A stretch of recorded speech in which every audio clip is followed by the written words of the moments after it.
Perhatian cerita ini benar-benar murni karangan dari penulis itu sendiri. Jadi apabila ada kesamaan antara nama tokoh karakter ataupun latar itu hanya faktor ketidaksengajaan. Cinta Terlarang Mantan Mafia bab 61, Divano menjemput Maureen makan siang. Hati Elle merasa lega dan bahagia, seharusnya ia melakukan ini dari kemarin-kemarin dan tak membiarkan salah paham ini terus-menerus. Dan setelah dijelaskan pun, Eric menjadi lebih paham untuk tidak memaksa Elle kembali. Justru Eric merasa bangga pada dirinya sendiri.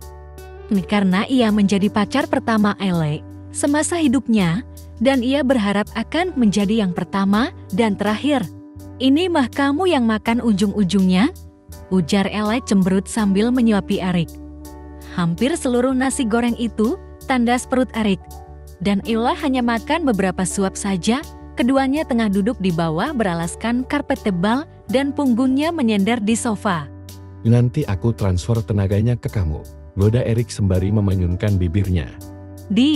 Mesum banget sih, yang ada bibirku doer. Di emot kamu terus. Lesungut Ale yang tahu arah bicara Eric mesum itu. Ya mau imut yang lain belum boleh.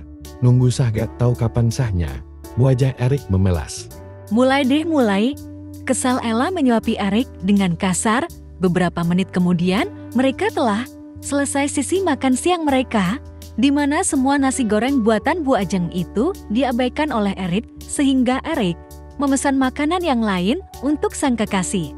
Kamu hari ini freakan sweaty.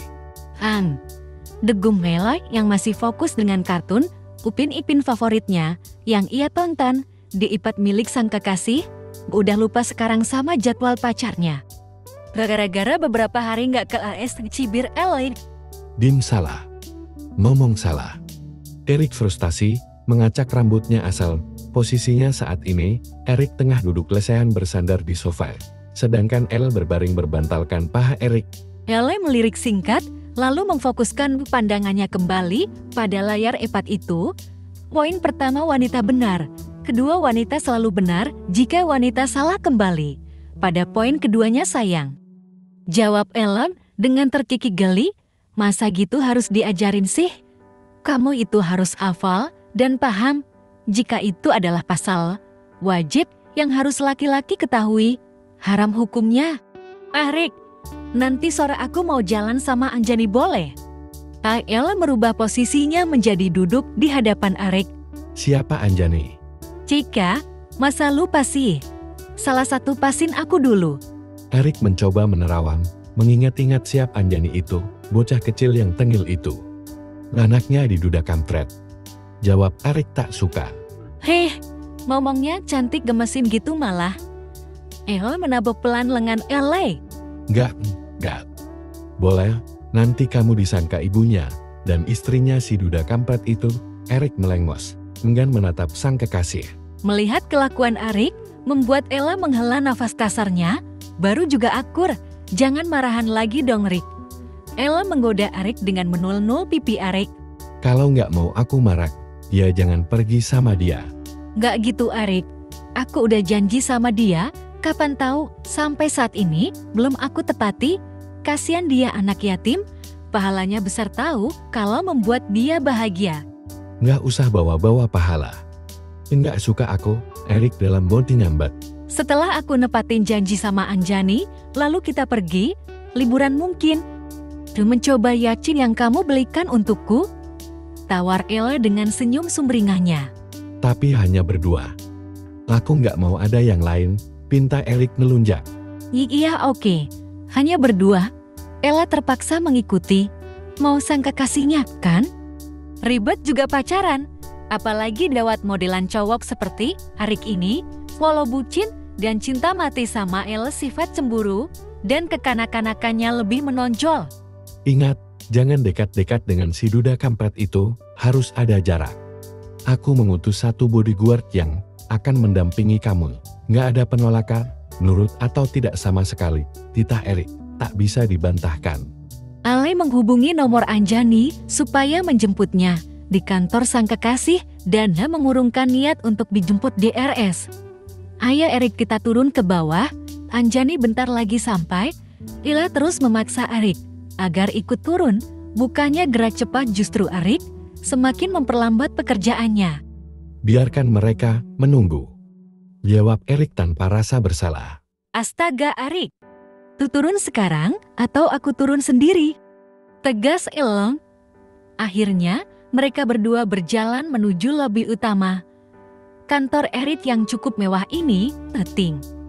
Pintu lift terbuka. Saat itu pula teriakan Anjani menggema di setiap sudut lobi itu. Bu Bunda Dokter. Teriak Anjani berlalu merentangkan, kedua tangannya hendak memeluk sang bunda yang sudah lama sekali tak bertemu. Hei, sayang cantik sekali, wangi lagi. Ayolah memeluk erat Anjani. Iya dong, kan mau jalan-jalan sama Bunda Dokter? Masa boiler sih celoteh bocah kecil itu?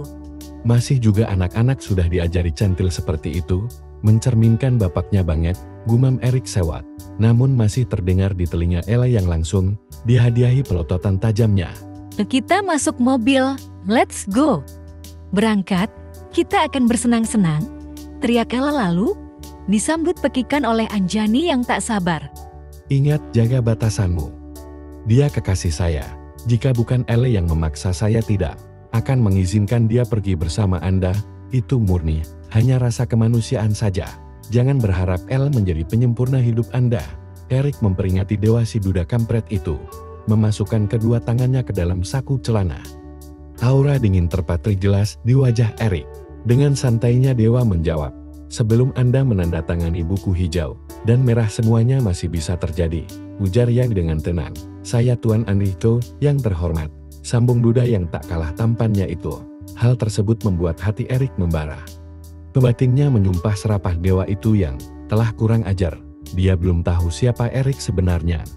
Meninggalkan Erik yang tengah cemburu buta, kini suasana tegang dan salah tingkah terjadi di kedua insan yang tengah belajar kasmaran itu, di mana Morea yang tak bisa menyembunyikan keterkejutannya menyadari Devano berada tepat di depan pintu ruangannya di IGD. Kok tiba-tiba di sini? Maureen terkejut dan salah tingkah menatap Devano yang siang hari ini terlihat begitu tampan dan berharisma. Aku ingin mengajakmu makan siang. Walau sudah sangat terlambat, ajak Devano tanpa ragu. Oh, kebetulan saya juga baru selesai dan belum sempat makan siang, alasan Maureen. Karena ia sudah free sejak 2 jam yang lalu. Karena terus menggerutu dan mengumpat Devano yang tak ada peka-pekanya sampai lupa waktu, niat hati ia akan pulang dan menemui Vinda untuk diajak makan. Mereka berdua dalam perjalanan menuju restoran yang berada di pusat perbelanjaan restoran yang sama ketika mereka tak sengaja bertemu di supermarket dan berakhir makan berdua. Suasana hening menyelimuti keduanya saat canggung sekali rasanya. Pekerjaan saya hari ini sangat banyak, hingga saya tidak ada waktu hanya sekedar membalas pesanmu, Devano berucap, setelah sekian lama hening. Kenapa Anda memberitahu saya? Saya rasa saya tidak ada hak untuk tahu kegiatanmu apa saja, jawab Maureen. Devano tersentak dengan jawaban Maureen. Ia pikir sedari tadi Maureen menunggunya untuk makan siang. Ternyata salah, menyadari raut wajahnya segera. Maureen membenarkan perkataannya. Maksud aku, kita hanya partner kerja bukan? Anda asisten dari Tuan Arek dan begitu pula saya yang hanya sahabat El dan satu profesi yang sama, bukan sepasang kekasih yang memang harus mengetahui kegiatan kekasihnya apa saja. Maka Maureen. Apa kedekatan kita bukan sepasang kekasih? Pertanyaan Devano membuat Maureen mengatupkan mulutnya rapat-rapat.